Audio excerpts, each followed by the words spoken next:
Let's go to King, please. Costs versus profits. Explain the relationship between income, costs, and profit, gain or loss. Why is profit important? Why is it important to hold costs down? Income, uh, Minus? income minus Minus. cost equals profit, or loss equals savings Plus? plus investments. Okay, very good. So you have to fill in the blanks here, okay? Um, That's the idea. So, so is profit important? Is profit important? yeah. Why yes? So that your investment will grow into profit. Okay. So Something you, like you want your investments to grow? Mm-hmm. Yes or no? Yeah, yeah. Now some, uh, the people on the left, like the communists, the socialists, they think profit is a dirty word. Okay. Some religious groups they think that profit is a dirty word. Okay. But if you don't have profit, you don't have growth, right? And if you don't have growth and you're getting older, you're in decline. Everybody is declining, right? Getting older and older, and and losing stamina and who knows what. Right? So you need profit to grow your finances, and you need profit to sustain your position as you get older. Yes or no? Yes. Right? Okay. So this is a very important formula. It's a very important slide. It's a very important formula because the first thing you need to do if you want to generate profit is you need to hold your costs down as much as you can within reason. Okay. Um, your biggest cost is probably housing, and I have friends who are spending $5,000 or $6,000 a month on rent. That's that's not necessary. The average rent in Orange County right now is $2,500 a month, including houses and apartments, and they're spending double that, 5,000 to 6,000 a month. Of course, they live in these big, beautiful houses, these beautiful streets and beautiful neighborhoods, right? But that's not necessary, right? But they're doing it. Okay, so that's probably not a good thing. The other thing people spend a lot of money is in expensive cars. You see them on the street, and you think, boy, that's a nice car, but they don't own that car for the most part, right? How do you think people can afford? I went to the Lexus dealer a few months ago, and they were selling a beautiful car, a Lexus. They were asking $140,000 for that car. Do you think people can? Most people. Do you think people have $140,000 cash money to buy that car? No. So they're making payments, right? They make a down payment, and then they're making monthly payments. But you don't need a car like that. That's too much.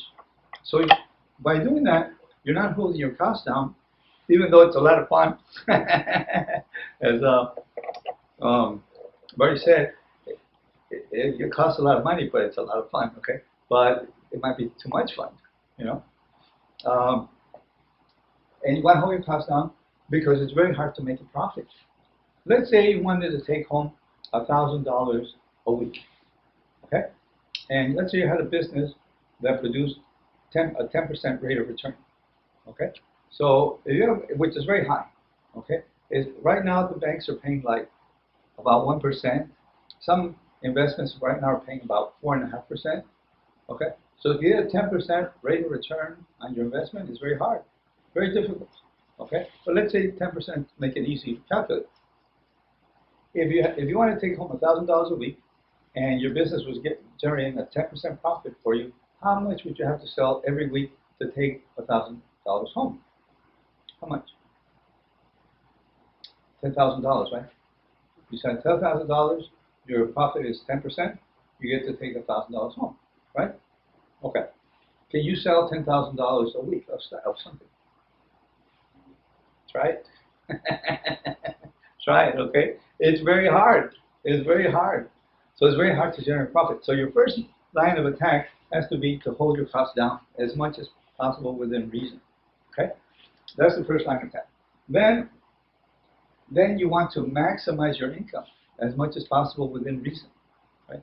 That's your second line of attack. Minimize your costs, maximize your income. Right? So as to maximize your profit and minimize your losses. That's how it works. Minimize costs, maximize income, maximize profit, minimize losses. And then your profit equals your savings plus your investments. you need some savings because you need a safety margin in case something goes wrong. You need some money saved up. Your car breaks down. You have a dental emergency or whatever. And you have money to cover that, an emergency.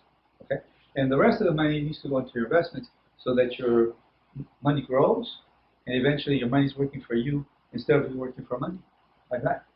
Okay, I read this week in an article that before the pandemic, about 60%, 61% of Americans were living paycheck to paycheck. I mean, that's called hand to mouth. Okay? Hand to mouth. 61% before the pandemic.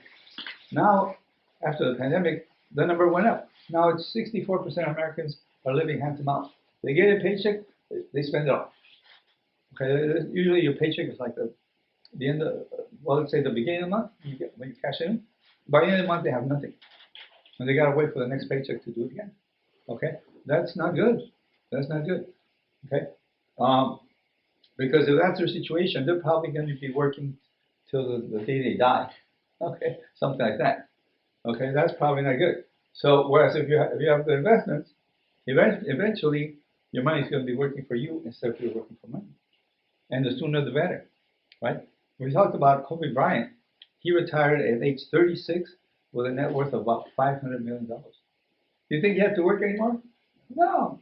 You think he was worried about the rent? No. Food? No. He worried about nothing. Okay.